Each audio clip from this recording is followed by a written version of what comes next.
Good morning, everyone. Welcome to the Winter Agronomy Digital Roadshows, supported by the Farm Advisory Service and AHDB. My name's Julian Bell. I'm the host today for the first session. So welcome, everyone. And so we've got a few presentations this morning. The focus on the first session is the business resilience of the cereal sector and the markets for grains, oilseeds, and we're also going to look at some alternative markets today. So speaking today with myself, we have some pre-recorded sessions. The first one is on the cereal market and what the factors that are affecting the sort of higher prices we're seeing at the moment, which is welcome in many sectors. Some of the things that are driving the market and things to look out for over the next year. And so that's really the cereal market. We're also going to, my colleague Anna Sellers is going to join and present on alternative markets for crops. There are quite a lot of exciting new potential markets opening up, whether it's renewable packaging and nutraceuticals and energy replacements, renewable energies. So Anna's been working on this, and so she's going to present some findings, some recent work. So we hope you find that's useful. But I'll hand you over now to the start of the presentations. Good morning, everyone. My name's Julian Bell. I work for SEC Consulting.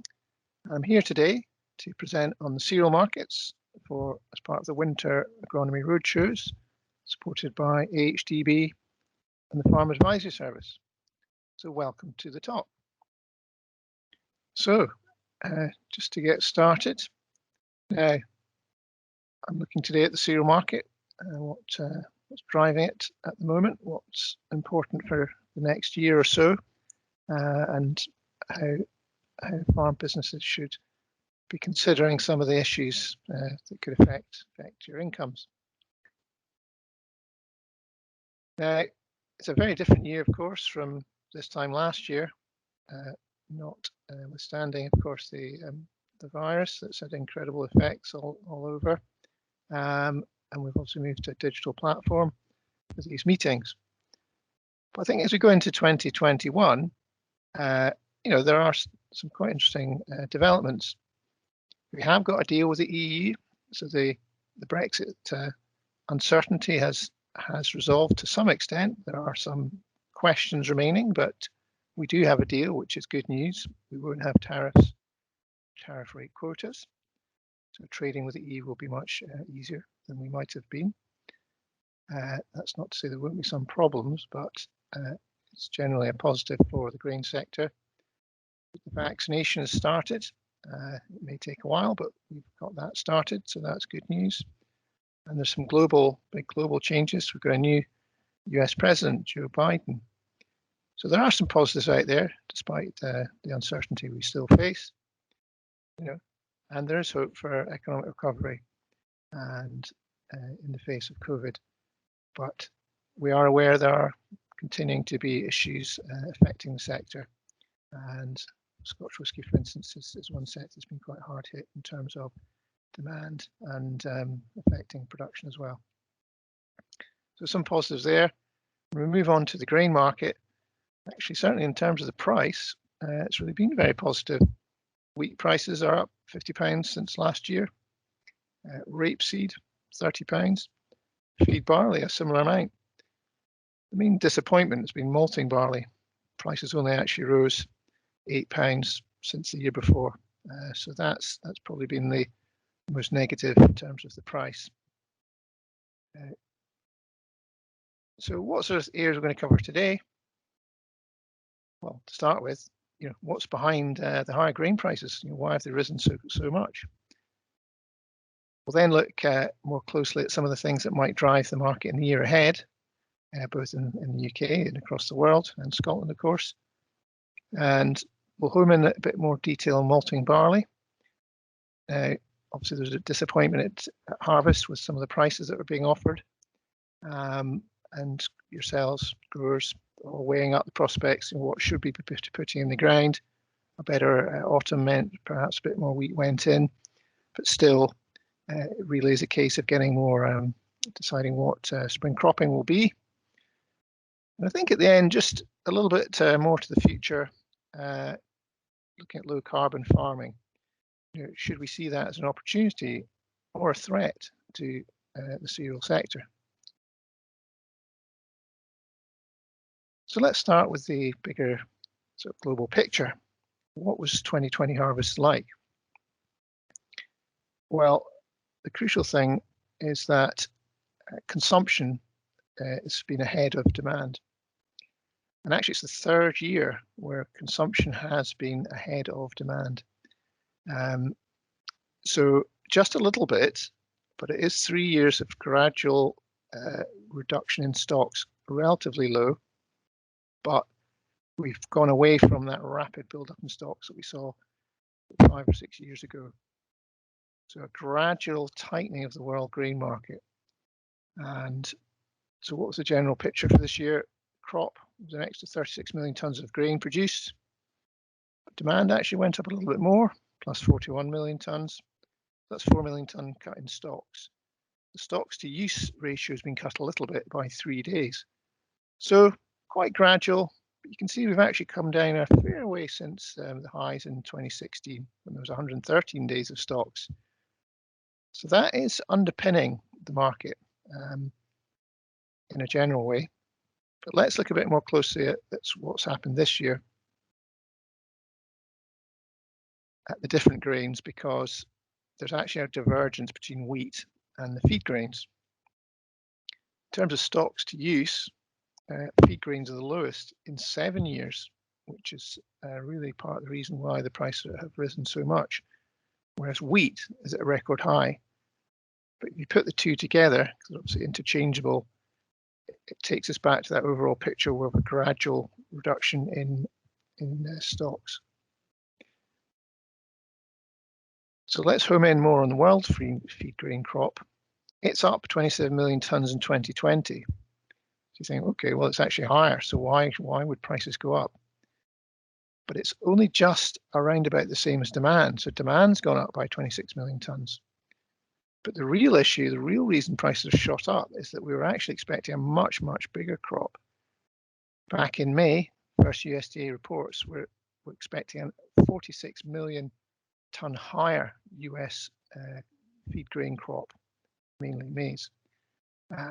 So that expectation has been completely eroded by successive changes that have brought down the crops. There's less planted in the US than expected. Yields haven't been where they were thought to be. Been drought in South America, affecting maize crops and other crops there. It's quite similar in Russia, not nearly as good a crops as was expected.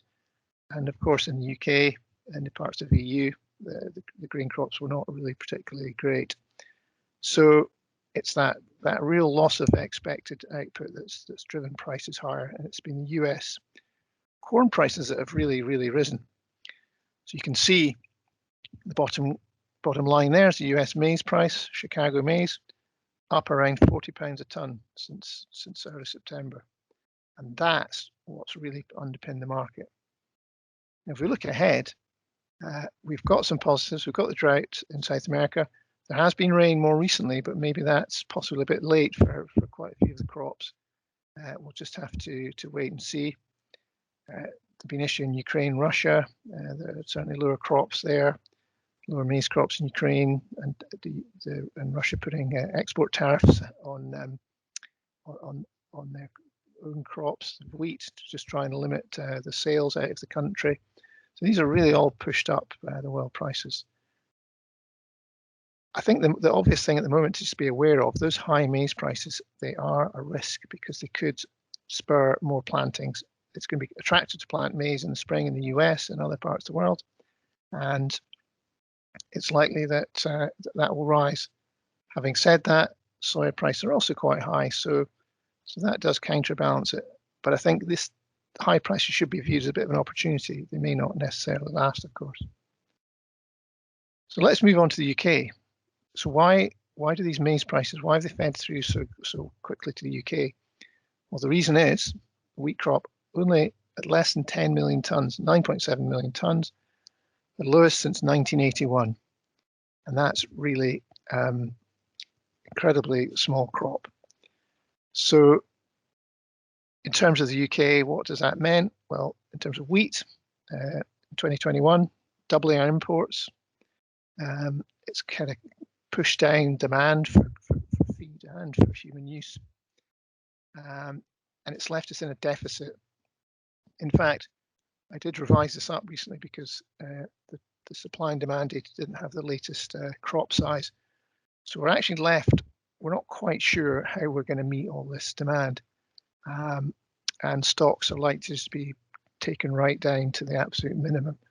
So that's really why where we are, we're totally reliant on the price is really driven by the cost of bringing in maize. And at the moment, it's obviously a very high price. Just quickly at barley. Barley is actually a little bit different. We've had a bigger crop, or certainly a really quite a substantial crop compared to recent years because of all the extra barley that was planted last spring. And yeah, a healthy surplus, which could have been very negative, 1.5 million tonnes there. Could have been very negative as a price, and it was certainly early in the harvest. But as those problems with maize developed and the prices of that rose on world markets, that's really lifted up the maize price and the barley price too. So that's part of the reason. And that just a bit closer to home. This is what large increases in world maize prices look when you try and deliver that grain to the UK. These are Ukrainian maize prices imported into the UK. So yeah, well over 220, 230 pounds a tonne delivered. And that's obviously given a lot of headroom for our own grain prices to rise. So what about 2021? So the weather conditions in autumn, certainly in the early autumn, were much better. And AHDB surveys have shown that the area of wheat should rebound pretty well back to normality, up to 1.88 more or less a million hectares, 28% rise. Winter barley, quite similar, rebounding. And the flip side of that is a big fall in spring barley, down 30%, 750,000 hectares. So that's the intention of farmers. Since some of that survey has just continued with a lot of rain very recently, flooding and damage and things like that in some areas. So yeah, I think it's clear there's more wet in the ground. It may not be particularly in good condition in some parts of the country. But I think if we look forward to whatever the yields are, it's likely that we'll be returned to some sort of wheat exporter, depending on our yields, of course, and we'll not have the same barley output next year or next harvest. So that does take a bit of pressure off barley. On the side of that, there's certainly more oats. That's replacing oilseed rape because of the flea beetle. And again, oilseed rape's tightening up, so keeping the UK as a deficit of rapeseed. So let's quick look at the balance sheet for 2021. What does it all mean? Well, if the wheat crop goes up to 14.5 million tonnes, from 9.5 more or less, we'll have less imports. That's likely. Demand should go back up again, certainly for animal feeds, but it could leave us with a bit of an export surplus, but relatively small, 1.5 million tonnes. But stocks are very low, and they may actually be even lower than we've stated there. So that export surplus, unless yields are particularly good, could be relatively low. Again, we'll have to export. It'll knock 10, 15 pounds off our relative prices, but it's not huge. It's not like to be a huge surplus, given the fact we're entering the year with pretty low stocks. Barley, quite similar really to this year. A smaller crop, of course, but there'll be a bit of a loss of demand as the wheat price comes down in terms of animal feed, and exports could be just a bit lower, between 1.2 million, let's say. So we'll still need to export feed barley, but perhaps not quite as much pressure. And that, of course, assumes normal yields. So let's look at Scotland. How's our sowing season gone in 2021 or for 2021 back in the autumn? Well, actually, very similar. There's not much change. We didn't suffer as much as further south the previous year, and the winter sowings, certainly for wheat, looked pretty well the same, 95,000 hectares. A little bit less winter barley, and a little bit increase in spring barley. Now that's maybe a little bit surprising given how poor the prices were at malting barley prices were at harvest, but we've actually had more land potentially available now for cropping. There's 3 crop rules being removed, and now we've left the EU, and some of the EFA requirements have been dropped. So despite the maybe not particularly great margins, certainly from some of the spring barley crops last year, depending on when it was priced, it looks a pretty stable picture for spring barley. So let's look at the local market. Certainly, let's start with wheat. And so the wheat prices have been good in Scotland recently, as you're aware. A big part of that market is distilling wheat. Wheat use. Now it's been a bit volatile, but it's been shown signs of really increasing in recent months, well above the recent average. So the issue here is switching. So distillers switching into wheat because of the cost of importing maize.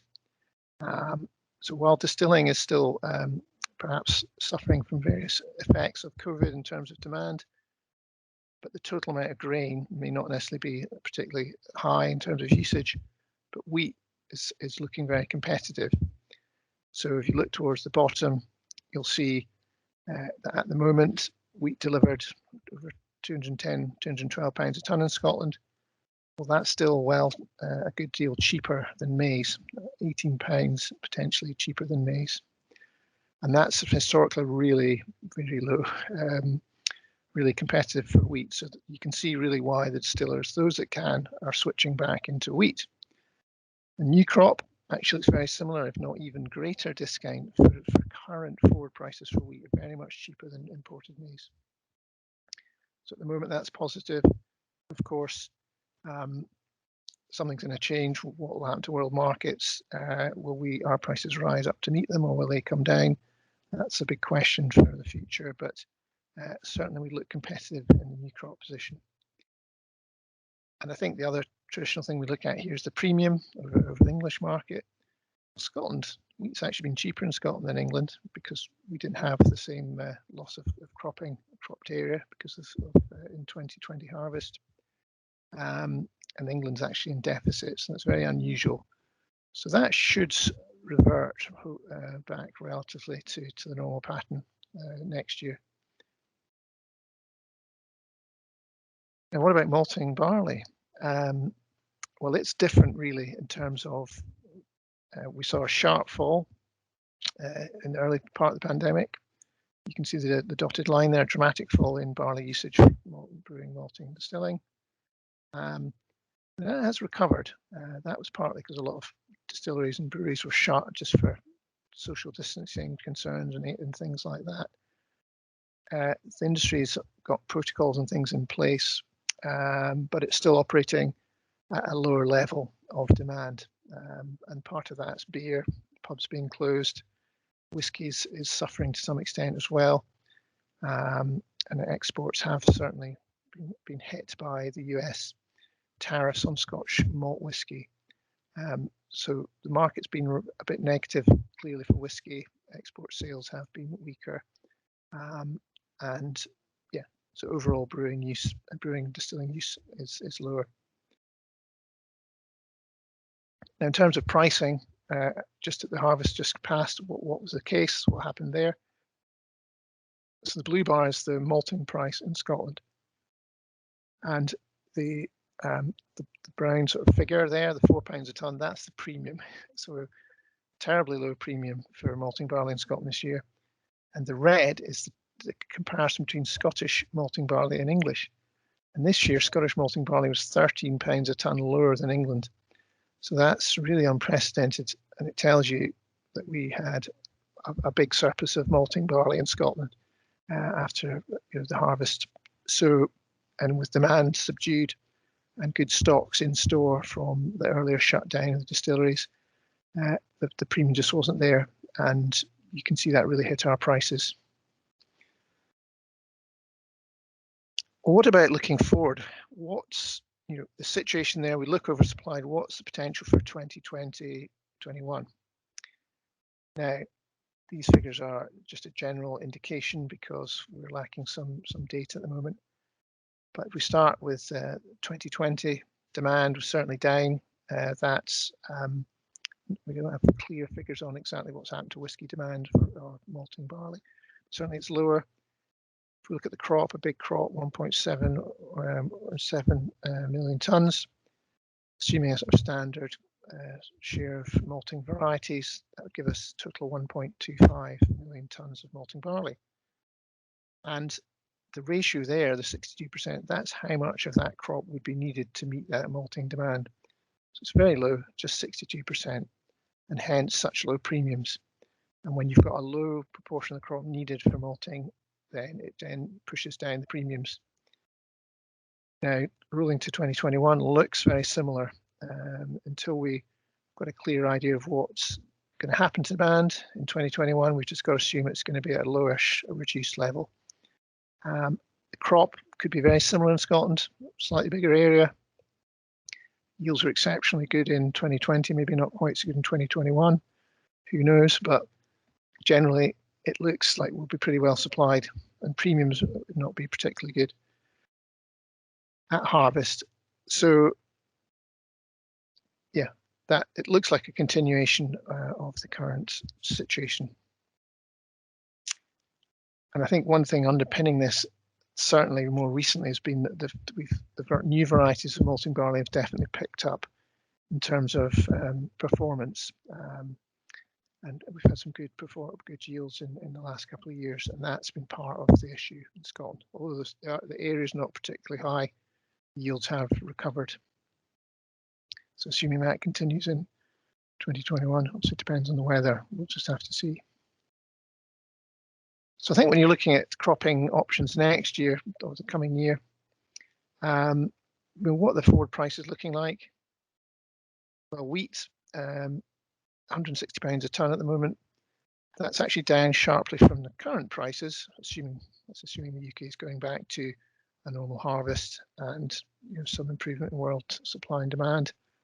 But yes, it is below current values, but it's not. It's still a relatively good price on a historic basis. What about feed barley? Well, back down really to assumed at the moment to typical values that we've seen. It's not particularly good there, £130. Now malting barley. Now this is really a kind of assumed price for the season. So last year, in January 2021, which would be the 2020 harvest. Assumptions there, yes, only £133 at harvest for maybe half of the crop, but the rest would have been sold at something like around about £170. And if you average those out, that gives you 150. Very similar in 2021. There are contracts out there, quite £20 over wheat futures. There's some fixed price deals as well. So as long as there is a contract available and you commit a certain tonnage, at the moment, that might be a sort of a reasonable estimate to put in malting barley. The assumption obviously here is that prices may not be particularly great at harvest, given the sort of weaker demand in whisky and the potential for oversupply. But of course, it's very early days. All sorts of things can happen. The spring barley's not even been sown. But as a sort of starting point, I think that's maybe where we are. Rapeseed down a little bit there, of course, £30 or £35 a tonne, but still relatively up a bit on previous years. So that's really sort of forward prices for harvest. What about what's Brexit doing? Well, we got a zero tariff deal, we got zero quota access to the EU. It's reciprocal. we can trade into the EU without these costs and without restrictions, and the European suppliers can do the same. So we can still have imports of grain to compete with ours, like French maize. We can still have our grain exporting our barley into Spain. So that's really very positive, and in terms of at least allowing trade. In terms of other products that we rely on, meat and dairy and other agricultural products, we've got agreement there to keep exporting. So generally, it's very good news compared to where we might have been. But there are some issues, there are delays, we're seeing that. There's a lack of preparation, systems are not necessarily working. There are some problems with some crops, and obviously seed potatoes have been barred from the EU and Northern Ireland. So there are difficulties, and more may come to light. So I don't think we can be too confident that there won't be some repercussions as we go forward. There are some other things, rules of origin, which complicate the trade to some extent. They do limit the amount of products, say, from the UK that goes into EU goods if they're then being exported somewhere else. So, yeah, some of these issues may take some time to emerge. And I think it's true to say that there's not, there is more risk that the agreement, there is possibility of restrictions coming back, and one obvious one might be GM crops, for instance. The UK's supporting GM crops, the development of them. If they're then barred by the EU, that could complicate things and possibly raise some barriers in the future. We shall see. Now, just a little change of tack towards the end, away from the markets. There's a new sort of relatively new thing that's driving a lot of interest in the industry, and that's reducing carbon. The Scotch whisky sector is planning to go to net zero, and they're going to need their suppliers to help them. And we're seeing this in many different sort of commodity sectors, but certainly the cereal sector, perhaps led by the whisky industry. You know, the whisky brands, they're racing to put this brand on their bottle.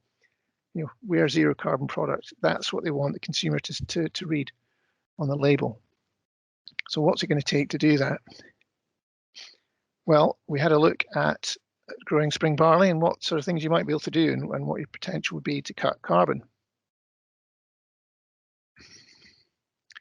So the chart on the left shows this is the carbon emissions from growing barley and spring barley, typical of valleys. Typically, it'd be around a ton of barley create about up to 400 kilos of CO2 equivalent. And that's across things like fertilizer, fuel, and potentially soil carbon as well. So that's really a starting point. But what can we do to reduce it? Well, you can go for reduced tillage, and that also protects soil carbon. You can go for zero tillage potentially. Maybe obviously agronomically there are difficulties with some of these approaches. Again, that would preserve the soil carbon, reduce fuel. You can start looking at how to apply fertilizers, try and improve nitrogen use efficiency, use cover crops and catch crops to sort of catch nitrogen between crops, even additive things like nitrification inhibitors. And across these range of measures, of course, it wouldn't all be applicable on every farm, but you can actually see there's potential 29, 36, 51% reduction potentially on some of these by taking some steps. And most of those should result in the farm being potentially saving cost or even potentially improving output. So there is potential there, not without time and effort needed to do this, and there will be limits to what individual farms can do, but there do seem some reasonable steps that farmers can take to cut emissions and meet the demands of the whisky sector. The question is, of course, how will this be incentivized? Will the buyers incentivize in some way? That's not clear at the moment. Will there be government support, change in support that might support lower carbon farming? These aren't very clear just at the moment. But one interesting thing is that that actually local barley is really one of the most important steps that distillers can take to cut their carbon emissions. Because if you look at bringing barley in by road from, say, the south of England or from Denmark, on the right-hand side there, you'll see actually these are really quite significant emissions from transport. You know, that could be adding 30% to the emissions of our typical barley here in Scotland if you're having to bring that in. So that's a really strong incentive to use Scottish barley, and a real home advantage which we can improve on through better techniques. Again, the issue is how does that get rewarded in the marketplace? But it's certainly one that the Scottish industry should focus on as a selling point. Okay, so really just to summarise, you know, it's positive. The grain prices shot up. And that's really underpinned by maize. The world's harvested much less maize than was expected. The US crop wasn't what it was expected to be. There's been drought in South America. There's been issues in Russia, and that's really underpinned everything. Because wheat has been abundant, there are large stocks. Although when you do look more closely, it's actually China that's holding quite a lot of them.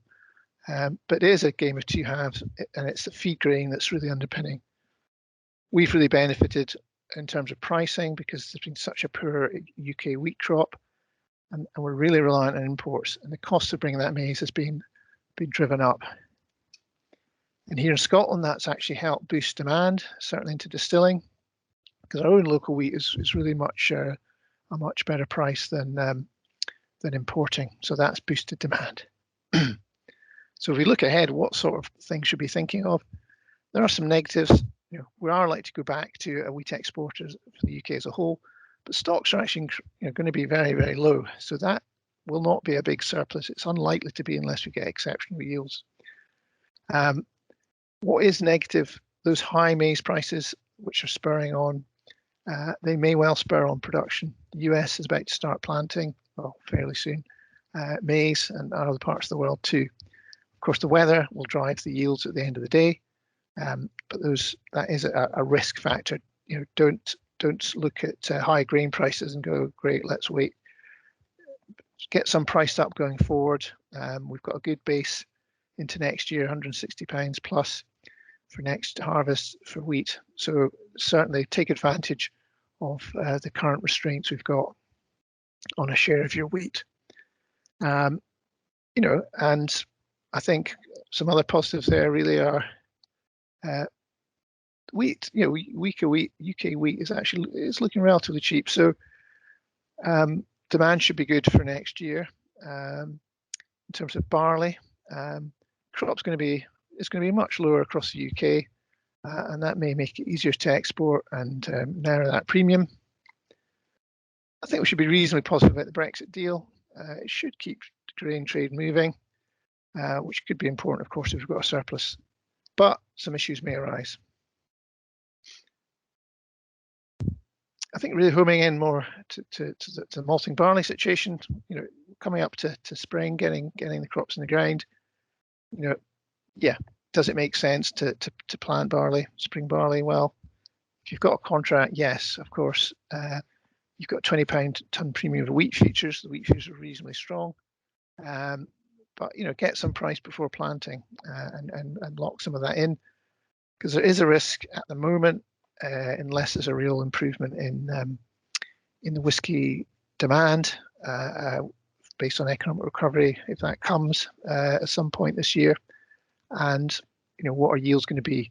But there's a reasonably high chance that we'll have another potential oversupply come harvest. So just that's a risk for whatever's left unpriced at harvest. There is a fair risk, so be aware of that. And the feed price is a possibility for some of that. And yeah, I think in terms of our own local strengths in Scotland, I think the carbon is really actually a bit of an opportunity for us.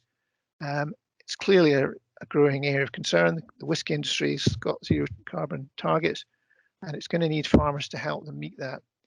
And local barley's got a really strong advantage there. Transport is a big source of emissions for things, for grain. Farmers here can make more improvements as well. So, you know, the key commercial issue for the industry is, you know, how does Scottish industry get these advantages reflected in the market and in the prices from the consumer. So that's an overview for some of the key issues at the moment. So I hope that was useful, and we look forward to speaking to you soon and taking your questions. Thank you. Hello, I'm Anna Sellers from the Rural Business Unit at SAC Consulting, and I'm going to speak briefly about the opportunities for alternative crops in Scotland. So, why consider alternative crops? There's lots of factors going on at the moment that make it a good time to be thinking about alternative and new and novel crops. The first being Brexit and our new place in world markets as we develop new trade relationships. Another would be new innovation and new opportunities in processing and markets, and also the changing subsidies and incentives and what impacts those have on crop rotations, such as through compliance and the economics of what that means for cropping on farms. Another is also consumer product and buying trends and how these are changing. For example, we're hearing a lot at the moment about the increased awareness of consumers about the provenance of food, as well as interest in health and sustainability credentials of products too. And also from a farm perspective, diversifying to add value to a farm business can be an opportunity through alternative crops, as well as we'll come on to briefly, increasing the self-sufficiency, particularly for feed crops. Now, one crop that you may have come across in the farming press in the last year or so is sugar beets. SAC have been involved in a study with industry stakeholders looking at reassessing the potential for sugar beet production in the east of Scotland in a regional area looking at about 20,000 hectares. And the main driver for this at the moment is the renewed interest in sugar beet for climate change mitigation as a replacement of fossil fuels in use for producing bioethanol and other biochemicals. And sugar beet, compared to its sort of decline in production in the 70s in Scotland, it now has improved yields and a much better price potential for fuel and bioprocessing than it may have had for sugar in the past. And there are also transferable skills and equipment from energy and fodder beet, which are established crops in Scotland. So it's not that huge a leap to switch to producing sugar beet for those familiar producers. Further feasibility studies are to be done on the economics and carbon aspect of sugar beet. We recognise that there are barriers there that may need to be addressed, in particular with regards to payments and infrastructure along the supply chain. But this is certainly a crop to keep an eye out on, as well as so investment and collaboration across the supply chain, processing and policy really is needed. Another crop to mention is protein crops. There's been a lot of talk in recent years about how Scotland can be more self-sufficient, particularly in terms of feed for ruminants and monogastrics, but also for aquaculture. And also looking at the rotational benefits of including protein crops, such as reduced nitrogen use, its use as a break crop, its impact on soils and things. There are also further developing opportunities in food markets and processing capability, so increasing potential there. And the big topic of how to replace soya imports in feed rations. The recent Zero Waste Scotland report highlighted the need for protein strategy in Scotland, and currently SRUC and SAC are working as part of a university innovation fund to look at an industry-wide project on how to meet protein demand with homegrown feeds, looking at all these aspects in terms of barriers and opportunities. Fibre crops is another area that we have been looking into as part of a recent study for South of Scotland Enterprise. We looked into the opportunities for various fibre crops. There are various benefits on farm for this, including as a break crop, and also the use of reed canary grass. It's much more suited to wet and low fertility soils than other options. And market opportunities for these really are primarily AD with expansion and plants able to utilise these crops quite well, but also potential for increased popularity of natural material products, given the right investment and interest in processing, and also some but lower profitability in looking at fibre crops for heating and combined heat and power plants. There's also a potential market there for livestock bedding too. And an area of crops that have received quite a bit of media attention in the last few months also is medicinal and nutritional crops, particularly pharmaceutical crops, also included as part of the South of Scotland Enterprise study. We looked at medicinal cannabis, production of poppies and daffodils for various medications, heart medications, and new medical treatments. Daffodils can be grown on poorer quality land and upland areas, given the right equipment. So there's new potential there versus other medicinal crops that perhaps are more dependent on your more sort of typical arable land. It's important to note with these crops that contracts are essential in most cases. There's often quite heavy restrictions and licensing requirements through the Home Office. And these contracts with pharmaceutical companies, they'll often assist with the harvesting and processing and licensing process. Included as well in this category is essential oil and nutraceutical crops, including borage and camelina, which can be used for essential oil extraction. Again, there are contracts available in Scotland here, as well as opportunities for protein and fibre byproducts as feeds. The production of these can be challenging, but it's possible on oilseed rape suitable land, and the higher price potential from these crops may offset the reduced yield. There is some evidence of small-scale processing is possible, and there are some producers doing that, such as through cold pressing, intended more for sort of local and direct markets, although this is less efficient than large-scale processing. And just something to summarise about things to consider if you're looking into expanding into new or niche markets with these alternative crops. First being, what's your on-farm infrastructure and the feasibility and investment required to do so? Will you need specialist equipment? How would these crops fit into your rotation? And will it require particular storage or on-site processing, or in the case of pharmaceutical crops, licensing and other security requirements? Also to consider is the logistics and processing from the farm gate. Is there a buyer local enough, or do you have an intended buyer in mind? Are there minimum quantities required? This is quite a common challenge in producing in niche markets. And also, do the costs of processing, if processing is required, do these stack up both for the processor and for yourself in supplying them? And lastly, a key one to consider is your market. Do you have a buyer, whether that's local and kind of decentralized supply chains, or larger scale buyers, and what kind of scale would be required to provide that crop with the consistency or quality that the buyer would need? And is it advisable to grow on a contract? Various certainly with the pharmaceutical crops and some of the essential oil crops, it's advisable. So that's also a point to look into. And just to point you to some further information on these crops and resources online, please look into that if you're interested in finding out more. Thank you.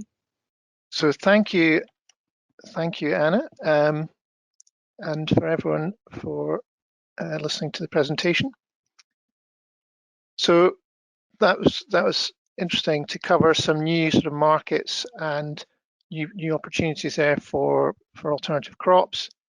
In addition to sort of earlier presentation about the existing market. So as Anna pointed out, there's a lot of new factors facing us now. We're in a post sort of Brexit world, and diversifying the crops that we have could be particularly useful in the future. So really one to home in on.